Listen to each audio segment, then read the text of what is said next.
এই মালহামায় মুসলিমরাও জড়িয়ে যাবে।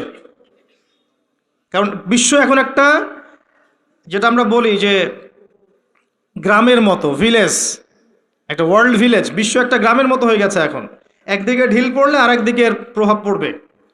তাই পুরো বিশ্ব একটা পরিবারের মতো হয়ে গেছে। একদিকে সমস্যা সৃষ্টি হলে সমস্ত বিষয়ের দিকে ইফেক্ট হবে, প্রত্যেকটা রাষ্ট্র ইফেক্টেড হবে। তো কেউই আমরা ক্ষতি থেকে মুক্ত নই, না দুনিয়ার ক্ষতি না পরকালে। আর পরকালের ক্ষতি তো আপনারা আমার চেয়ে ভালো জানেন। মানুষের জন্য অপেক্ষা করছে পরকালের সওয়াল জবাব, কবরের আযাব, মিজান, পুলসিরাত, জান্নাত জাহান্নাম।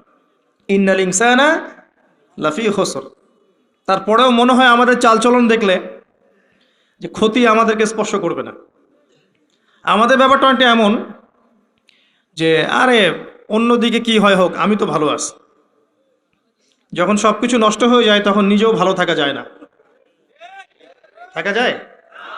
যখন সব কিছু নষ্ট হয়ে যায় তখন নিজেও আর ভালো থাকা যায় না। তো আমাদের ভাগ্যেও ক্ষতি অপেক্ষা করছে, এটা সময়ের ব্যাপার মাত্র। এখনও যদি আমরা সচেতন না হই, নিজেদের ফিউচারের চিন্তা না করি, নিজেদের আমল, আকীদা, পরিবার, রিজিক এগুলোকে না গুছিয়ে নেই, তাহলে সমস্যা আছে। আমরা কি সমস্যায় পড়তে চাই? আল্লাহ পাক আমাদের সবার আকীদাকে পরিশুদ্ধ করুন, আমিন। বেশি থেকে বেশি নেক আমল করার তৌফিক দান করুন, আমিন। আমাদের পরিবারগুলোকে আল্লাহ পাক জান্নাতি পরিবার রূপে কবুল করে নিন, আমিন। সবাইকে আল্লাহ পাক হালাল রিজিকের ব্যবস্থা করে দিন। দিন ইসলামকে প্রতিষ্ঠা করার তৌফিক আল্লাহ পাক আমাদেরকে দান করুন। এবার আসেন, আল্লাহ 4টা কাজের কথা বলেছেন এই সূরার মধ্যে।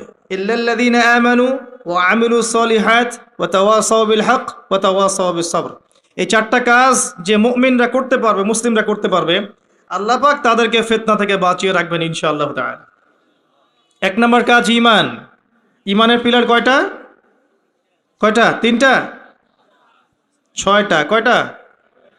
ইসলামের পিলার 5টা, ঈমানের পিলার কয়টা? 6টা। আল্লাহর প্রতি বিশ্বাস 1 নম্বর, ফেরেশতাগণের প্রতি বিশ্বাস 2 নম্বর, 3 নম্বর আসমানি কিতাব সমূহে বিশ্বাস, 4 নম্বর নবী রসুলগণে বিশ্বাস, 5 নম্বর পরকালে বিশ্বাস, ওয়াল ইয়াউমিল আখির, পরকালে বিশ্বাস, আর 6 নম্বর হচ্ছে তাকদীর বা ভাগ্যের ভালো মন্দের প্রতি বিশ্বাস। এগুলোকে 3টা কাজ করতে হয়।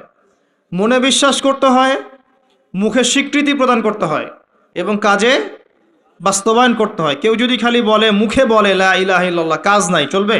এই 3টা হচ্ছে আমাদের ঈমানকে টিকিয়ে রাখার মূল মন্ত্র।